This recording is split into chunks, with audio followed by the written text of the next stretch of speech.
Acclaimed novelist and poet Vikram Seth is the latest high-profile writer to weigh in on the return of literary honours by writers across India. Speaking exclusively to NDTV, Vikram Seth says while awards personally mean little to him, the response of the Sahitya Akademi has been mealy-mouthed. Seth said that he admired those who had returned the honours and felt it required a lot of courage to do so. Asked by a young student if he too would return his award, he won the Sahitya Akademi honour for his novel in verse, The Golden Gate. Seth said he was waiting to see what happens at the next meeting of the Academy. If it continued to remain passive on free speech and protection of thinkers and writers, he said he too would give back the honour.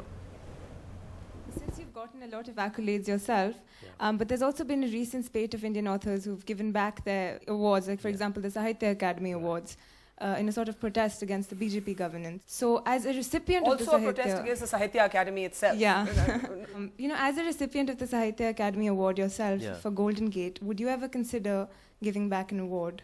Sahitya Akademi is an institution, a great institution, you know, founded partly by first people, included Nehru, Radhakrishnan, great literatures and scholars, as well as, you know, statesmen.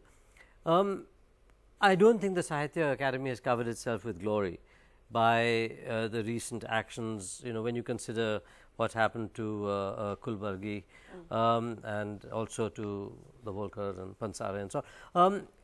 There doesn't seem to have been any expression except the most mealy-mouthed generalization about, oh, it's a sad sort of thing that's happening. But nothing about the protection of free speech, nothing about the protection of the life, for that matter, of a writer, no indignant remark, nothing about how disgusting and terrible this sort of thing is.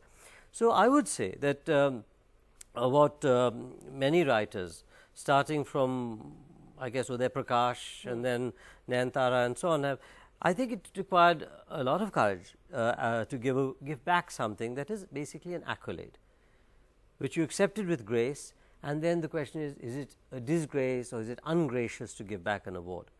I don't think so in this case. I think it's not necessarily a protest against the government at large, though there may be elements of that.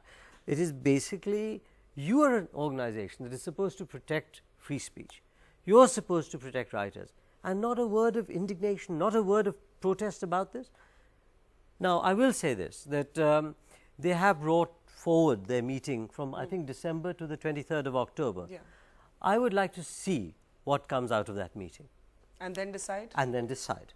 And then decide. And I think there are many, in other words, they would never have done it had it not been for the writers who gave up their awards. But now it behooves us, who have not yet given it up, to take our own view on the matter. And I, for my part, would like to see what emerges from it. And if, in fact, nothing emerges from it except the same kind of generalization. Platitudes, yes, I will make up my mind, which is a way of saying what you imagine I am saying. You're saying that at the moment you haven't returned the award because at one level the award is a bit meaningless to you. Is that? It's not that. It's just that the effectiveness of returning an award, in a sense, it's already had its effect. It's made them concentrate on calling a meeting forward by 2 months to decide what to do. So it is a bit counterproductive at the moment for me to also give up my award. What I would like them to do is to change their behavior. So you're going to say how the Sahitya Akademi reacts on the assassination of Kalburgi, whether it's going to be more strong and more robust in its intervention, and if that disappoints you, then you will consider also returning the honor. Exactly. Is that a fair summary? Yes, absolutely. That is exactly a fair summary. I think that I've really been shaken by this, and I'm very admiring of the other writers. But at the moment, the most effective thing would be to make sure that they change their stance. That's the main thing to make sure of. Okay. In a sense, I would have shot my bolt otherwise, you know, if I'd given up my award or if I give up my award before the meeting. But after the meeting, all bets are off as far as I'm concerned.